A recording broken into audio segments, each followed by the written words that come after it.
सभी आईएएस की तैयारी करने वाले छात्रों का हमारे इस यूट्यूब चैनल पे बहुत बहुत स्वागत है। तो दोस्तों, हम सभी विषयों के वीडियो इस चैनल पे डाल रहे हैं। उम्मीद है आप सभी लोग देख रहे होंगे, नोट भी कर रहे होंगे, समझ रहे होंगे, पसंद आ रहा होगा। आप लोग कमेंट में लिखें ताकि और हम दुगनी हौसला के साथ और अच्छी तरह से आपका हम मदद कर सकें। तो आगे बढ़ते हैं दोस्तों। आज इस वीडियो में ऋग्वेदिक एज पार्ट 1 पहले दे चुके हैं, आप लोग देखे होंगे उसे। आज पार्ट 2 है। उम्मीद है ये भी आपको पसंद आएगा। ये भी क्वेश्चन आंसर फॉर्म में है। 25 क्वेश्चन, 25 सवाल का आंसर दिए गए हैं। आइए शुरुआत करते हैं। फर्स्ट क्वेश्चन इज, पहला सवाल है, हाउ मेनी सूत्राज, कितने सूत्र हैं, कितने तरह के सूत्र हैं? तो 6 तरह के सूत्र हैं, 6 सूत्राज। पहला क्या? शिक्षा, फोनेटिक्स। दूसरा कल्प, रिचुअलिस्टिक साइंस। तीसरा ज्योतिषा, एस्ट्रोनॉमी। चौथा व्याकरण, ग्रामर। पांचवा निरुक्ता, इटिमोलॉजी। छठा छंद, matrix. Next question is, in how many parts Kalpasutra is divided, Kalpasutra को कितने भागों में बांटा गया है? Answer is 3। श्रौत्र सूत्र इज कंसर्न विद वैदिक sacrifices that require 3 or more fires। ये वैदिक बलिदान सैक्रिफाइस का है जिसमें 3 तरह के अग्नि का उपयोग किया जाता था। श्रौता सूत्र इसे कहते हैं, पहला जो है कल्पसूत्र का पार्ट। दूसरा है Griha Sutra, is concern with comfortably simpler domestic sacrifices when require only 1 fire. It includes rituals pertaining to crucial life stages, samskara such as upanayana, initiation, vivaha, marriage, antyeshti, funerary practices. ये गृहस्थ जिंदगी के संबंधित है, ये जो कि बहुत आसान है। डोमेस्टिक सैक्रिफाइस चाहिए इसमें, जो सिर्फ एक फायर की जरूरत है, एक अग्नि की जरूरत है। इसमें बहुत तरह के कुछ रस्म है, जैसे लाइफ स्टेज, जैसे संस्कार में मतलब उपनयन संस्कार, विवाह, अंत्येष्टि अंत में। तीसरा है कल्पसूत्र का पार्ट धर्म सूत्र, इस कंसर्न विद द रिचुअल धर्म, धर्म से संबंधित ये पार्ट में बातें बताई गई है, जिसे धर्म सूत्र कहते हैं। नेक्स्ट क्वेश्चन, व्हाट इज पुराना, पुराण किसे कहते हैं? पुराण का मतलब होता है पुराना, it literally means old. They are where the religious sectarians literature of later times around 4th to 6th centuries, but have a well-defined perception of the past traditions. They reflect the Brahmanical social and religious values, also shed light on the emergence and development of Hindu religious practices. पुराण का मतलब होता है, अगर शब्दों में देखा जाए तो इसे ओल्ड, पुराना। वे सब धार्मिक रस्मों से भरे हुए हैं। वो करीब 4th से 6ठी शताब्दी के आसपास के बने हुए लिटरेचर, साहित्य मिलता है ये, और काफ़ी अच्छा है ये। हमारे पास्ट पुराने ट्रेडिशन जो परंपरा रही है उसके बारे में इसमें कहा गया है। वे बताते हैं किस तरह से ब्राह्मणिकल समाज और धार्मिक वैल्यू जो थे, जो हमारे हिंदू रिलीजियस प्रैक्टिसेस को, हिंदू धर्म के प्रैक्टिस को, विकास को लाइट प्रकाशित करता है। Next question, what are topics discussed in the Puranas in the time span of 4 ages और युगाज, सत्य, त्रेता, द्वापर एंड कलयुग। कौन से टॉपिक्स, विषय डिस्कस किया गया, विवेचना किया गया पुराण में 4 युग के समय में? हमारे 4 युग आप लोग मालूम होगा, 4 युग होते हैं हमारे हिंदू धर्म में। पहला सत्य, त्रेता, द्वापर, फिर कली। अभी कलयुग चल रहा है। तो ये 4 जो युग है उस पीरियड के दौरान पुराण में कौन से सब विषयों को लिया गया है। Sarja, deals with the creation of the world, पूरा विश्व का, ब्रह्मांड का किस तरह से क्रिएशन हुआ, इसे सर्ज। दूसरा प्रतिसर्ज, रिक्रिएशन, फिर से दोबारा वर्ल्ड का, विश्व का किससे क्रिएशन होता दोबारा, उसके बारे में। तीसरा Manvantara, period of the various Manu, बहुत से मनु हुए हैं, उसके कार्यकाल, समय काल के बारे में मनवंतर में कहा गया है। Vamsha, genealogy of the god and rishis, god देवी देवता और ऋषि का जो जेनोलॉजी है, उसका परंपरा है, वो तारीख से उसमें वंश दिया गया, वंश वंश वंश के बारे में दिया गया, उनके वंश के बारे में दिया गया है, गॉड्स और ऋषि के वंश के बारे में। वंशानुचरिता 5वां, text relating to royal dynasties, both the Suryavanshi who claimed their descent from sun and Chandravanshi who claimed their descent from the moon.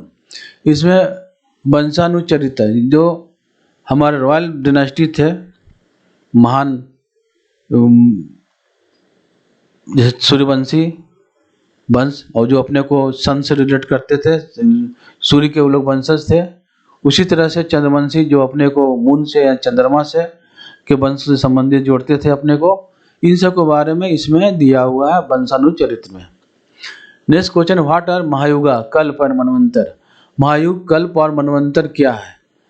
4 yugas makes up Mahayuga, that 1000 Mahayuga makes a kalpa, that and every kalp is further divided into 14 manvantras which are presided over by a specific manu. A manvantar in Hindu cosmology is a cyclic period identifying the duration, region, reign and or age of a manu, the progenitor of mankind.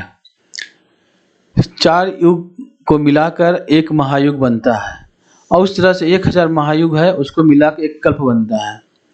और हर एक कल्प में 14 मनवंतर हैं, जो कि हर एक को एक स्पेसिफिक मनु, एक खासकर मनु जो है उसे अध्यक्षता करता है। मनवंतर हिंदू कॉस्मोलॉजी में एक साइक्लिक पीरियड है, जो कि समय है, एक क्षेत्र है, एक मनु का एज है। एक मनु जो हमारे मैनकाइंड मानवता का ये है द्योतक है। ये अब आप लोग इसे सुने होंगे जरूर, महायुग, कल्प, मनवंतर, लेकिन इसको हम जानते नहीं होंगे बढ़िया से। तो ये वही हुआ, महायुग 4 युग को बनाते हैं, मिल बनाते हैं, 1000 महायुग को मिलकर एक कल्प बनाते हैं, और एक कल्प को 14 भाग में मनवंतर होते हैं, डिवाइड करते हैं, जो कि एक मनु उसको अध्यक्षता करता है। मनु जो कि लोगों को जीने कला सिखाता है। Next question is, in how many parts Puranas are further divided. पुराण को कितने भागों में बांटा गया है? पुराण को 18 भागों में बांटा गया, जैसे महापुराण कहते हैं, जैसे ब्रह्म पुराण, विष्णु पुराण, नारद पुराण, भागवत पुराण, पद्म पुराण, गरुड़ पुराण, बारह पुराण, मत्स्य पुराण, कूर्म पुराण, लिंगा पुराण, शिव पुराण, स्कंद पुराण, अग्नि पुराण, बावन पुराण, हरिवंश पुराण, ब्रह्मानंदा पुराण, वायु पुराण, मार्कंड पुराण, और भी बहुत से पुराण है 18 के अलावे भी, जिसको महापुराण भी कहते हैं। नेक्स्ट क्वेश्चन, व्हाट आर धर्मशास्त्र। धर्मशास्त्र क्या है? They are Sanskrit text dealing specifically with dharma, code of conduct that signifies a righteous moral law which is in consonance with the universal natural law. Dharma also refer to the fulfillment of purushartha, life goals, which such as dharma, righteous conduct, earth, material well-being, kama, sensual pleasure, and moksha, liberation from the cycle of life and death. धर्म शास्त्र में जो कि संस्कृत में लिखा गया है, वो धर्म के बारे में बताता है, किस तरह से हमारा मोरल, नैतिक, हम लोग नैतिक जीवन जिए, जो कि पूरे विश्व का वो लॉ हो। धर्म आल्सो ही, धर्म जो है वो हमारा जिंदगी का क्या उद्देश्य है, जिसे पुरुषार्थ बोलते हैं, उसको फुलफिल करने के लिए धर्म कहता है। जैसे धर्म राइटियस कंडक्ट, धर्म क्या है, हमारा क्या अच्छा कंडक्ट होना चाहिए। अर्थ, हम लोग अपना जीवन यापन करने के लिए क्या क्या करना चाहिए कि धर्म संगत हो। काम, सेंसुअल प्लेजर, मतलब सेक्स से हमारा जो शादी के बाद पत्नी से संबंध होता है, वो काम, वो भी धर्म से संबंधित हो, अधार्मिक ना हो, एक पत्नी व्रत हो, और पत्नियां भी एक पतिव्रत हो। उसके साथ मोक्ष, इस जन्म मृत्यु के साइकिल से छुटकारा मिलने को ही मोक्ष बोलते हैं। धर्मशास्त्र में इन्हीं सब के बारे में लिखा हुआ है। नेक्स्ट सवाल, इन हाउ मेनी पार्ट्स धर्मशास्त्र डिवाइडेड फर्दर। धर्मशास्त्र को कितने भागों में फिर बांटा गया है? धर्मशास्त्र फर्दर डिवाइडेड इनटू धर्म सूत्राज composed during 600 to 300 BC and Smrtis composed during 200 BC to 900 CE. They recognize 3 sources of dharma, namely the Vedas, shruti, smriti, that which is remembered, text and shishtachar, good mannerism of practices of decent cultured people. Dharmashastra को धर्मसूत्रा में बांटा गया है, स्मृति में बांटा गया है। धर्मसूत्रा को 600 बीसी से 300 बीसी के बीच में बनाया कंपोज किया गया है। उसी तरह स्मृति को 200 बीसी से 900 सी के बीच में कंपोज किया गया है। वो धर्म के 3 सोर्स को रिकॉग्नाइज करते हैं, जैसे वेद, श्रुति को, स्मृति डेट व्हिच रिमेंबर, श्रुति में सुनना, स्मृति में जिसको हम लोग याद रख सके, ये टेक्स्ट है। और शिष्टाचार, शिष्टा मतलब जो हमारा अच्छा तौर तरीके हो, उसकी प्रैक्टिस को हम अपनाएं, अच्छे कल्चर, संस्कृति, संस्कार वाले लोग बन सके। Next question, who were considered dwija twice born as they had the right to the second third ceremony considered akin to second birth. द्विज किसे कहा जाता है? द्विज का मतलब 2 बार जन्म होना। वो पवित्र धागा का सेरेमनी करते हैं और उसको सेकंड बर्थ का ये सिंबल मानते हैं, संकेत मानते हैं कि हमने 2 बार जन्म ले लिया, जिसे हम लोग द्विज कहते हैं। वो सेकंड थर्ड को सेरेमनी को ही जो सेरेमनी होता है उसी को द्विज उपरांत द्विज मान लिया जाता है अपने को।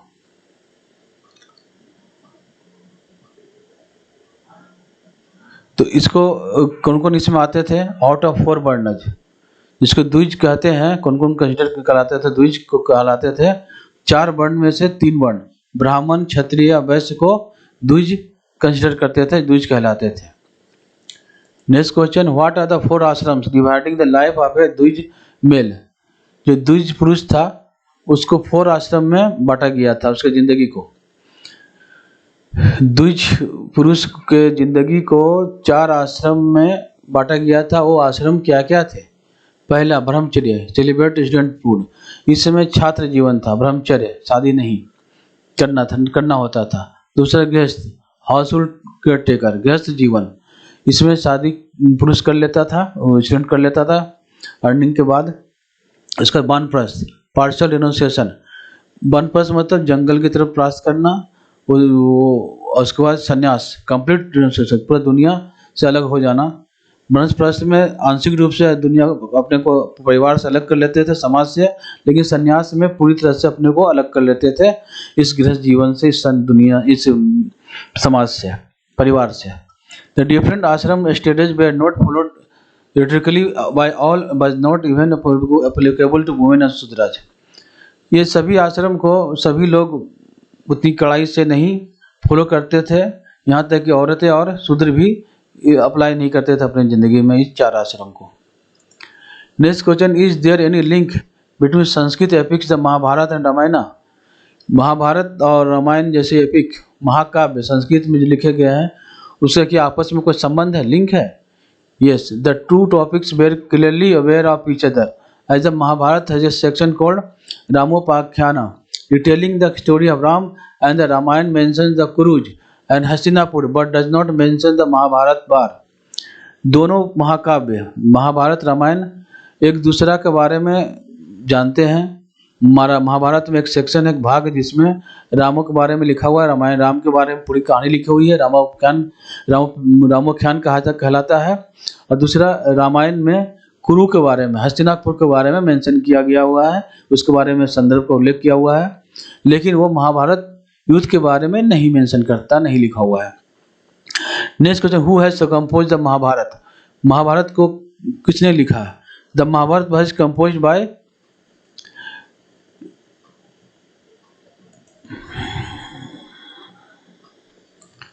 The Mahabharata has been composed by Ved Vyas and consists of 18 books and has around 1 lakh verses. It is longer than the Ramayana. Mahabharata को वेद व्यास के द्वारा लिखा गया हुआ, जिसमें 18 पर्व है। 18 पर्व मतलब 18 पुस्तकें हैं और उसमें 1 लाख वर्सेस है। ये रामायण से लंबी है।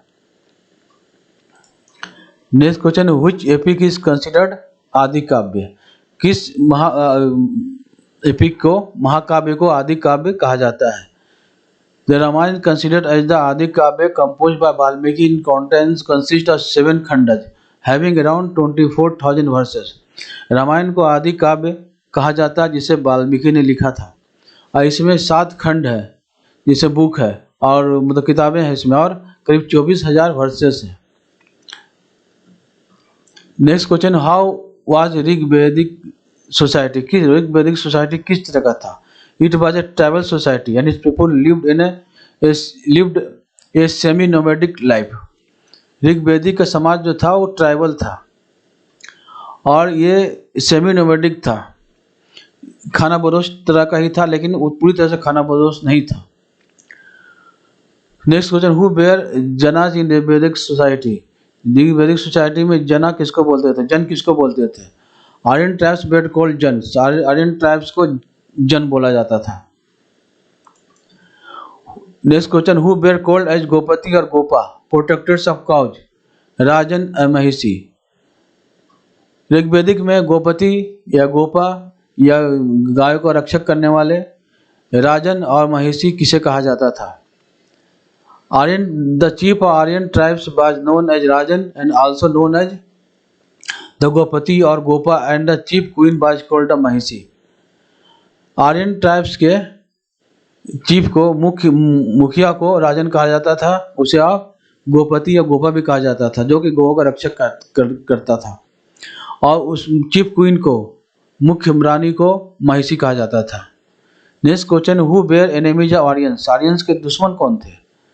Answer is Panis, who used to hide the cattle of Aryans in the forest. Panis नाम का था ग्रुप, दल था जो आर्यंस के जानवरों को जंगलों में छिपा देता था। Next question, what were names of battles fought between the Aryans and Panis in order to get cattle back? जो लड़ाइयाँ लड़ी गई आर्यन और पानिज के बीच में उन पशुओं को वापस लेने के लिए, उस लड़ाइयों के नाम क्या थे? Answer is, in order to get their cattle back, the Vedic god Indra was invoked, and many battles known as Gavasti, Gavesana, Gosu, and Gavyat to search for cows were fought between the Aryans and the Panis. उन जानवरों पशुओं को वापस पाने के लिए वैदिक God, वैदिक भगवान इंद्र आते थे। वो बहुत सी लड़ाइयाँ लड़ी गई थी आर्यन और पानिस के बीच में, जिनको कहा जाता था गवेस्ती, गवेसना, गोसु, गवैत। गायों को खोज में ये लड़ाइयाँ होती थी, जो कि लड़ाइयाँ आर्यन और पानिस के बीच में होती थी। Next question, what was societies political structure of Rigvedic? Rigvedic समय में सामाजिक राजनीतिक संरचना क्या थी?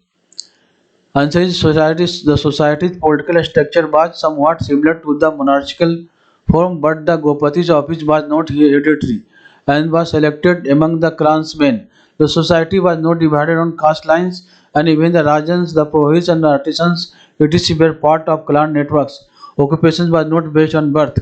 Members of family could adopt different occupation. Rigveda के समय में जो सामाजिक संरचना था, समाज का राजनीतिक संरचना था, वो मोनार्चिकल की तरह था, राजा की तरह था, लेकिन गोपति का ऑफिस जो था वो हेरिडिटरी नहीं था, वंशानुगत नहीं था। वो क्लान्स के समुदाय के बीच के में ही लोगों को सिलेक्शन करते थे, चुनते थे। सोसाइटी समाज जो कास्ट लाइन्स और के बीच में विभाजित नहीं था। यहाँ तक राजन, पुरोहित और आर्टिसंस ये सब भी क्लान नेटवर्क के पार्ट थे। जो ऑक्यूपेशन था, जो धंधा व्यवसाय था, वो सब जन्म पर आधारित नहीं थे। किसी भी परिवार के सदस्य किसी तरह के व्यवसाय धंधे को अपना सकते थे। Next question, where this following verse is written? ये जो नीचे वर्स लिखा हुआ है ये कहाँ से लिया गया है, कहाँ लिखा हुआ है ये? I am poet, my father is a physician and my mother grind upon the stone striving for wealth with varied plans we follow our desires like cattle. मैं कवि हूँ, मेरे फादर फिजिशियन है, मेरे मदर अन्न को चुनती है थी, ग्रिंड करती है पत्थर पर धन के लिए, और बहुत सा प्लान करते हैं। वो हमारे डिजायर्स, हम लोग अपने डिजायर को फॉलो करते हैं जानवर की तरह। ये ऋग्वेद में लिखा हुआ है। Next question, what was the basis initial differentiation between the वैदिक एंड नॉन वैदिक पीपुल। वैदिक और नॉन वैदिक पीपुल में क्या बेसिकली अंतर था दोनों के बीच में? ये अंतर था वर्ण और कलर, वर्ण कह लीजिए या कलर, रंग। Next question, who were called non Vedic people? Non Vedic people किसे कहते थे? दासूस या दास, दास कहलाते थे। Next question, who were avrata and akratu? Avrata and akratu कौन थे? Answer is the Dasas were also referred as avrata, a baratu who do not obey the ordinances of the god, and a karatu those who do not perform sacrifices. दास उन दासों को कहा जाता था बराटा जो कि भगवान के ऑर्डिनेंस को, भगवान के थी को नहीं मानते थे। कराटू कहलाते उन लोगों को जो कि रस्म वगैरह नहीं करते थे, सेक्रीफाइस नहीं करते थे। Next question, where the 4 varnas were found mentioned? 4 वर्ण के बारे में कहाँ लिखा गया है, पाया गया है, लिखा हुआ है? Answer in the Purushasukta of 10th mandala of the Rigveda. Rigveda के 10वें मंडल के पुरुषोक्ता में, which makes concluding that the Varna system was probably introduced at the end of the Rigveda as social stratification was based on the division of labor and gender, and that there was social mobility and absence of strict social hierarchy. Rigveda के 10वें मंडल के पुरुषोक्ता में विभाग में लिखा हुआ है वर्ण सिस्टम के बारे में, जो कि ऋग्वेद के अंत में इसे लागू किया गया था। ये सोशल सामाजिक विभिन्नता को दर्शाता है, जो कि डिवीजन ऑफ लेबर पर था, श्रम के विभाजन पर और जेंडर, पुरुष और महिलाओं के विभाजन पर था, और उसमें पूरी आज़ादी थी, कोई भी एक धंधे से दूसरे व्यवसाय में जा सकता था। उसमें किसी तरह का सोशल हायरार्की स्ट्रिक्टली फॉलो नहीं किया जाता था। Next question, were Rigvedic peoples familiar with slavery?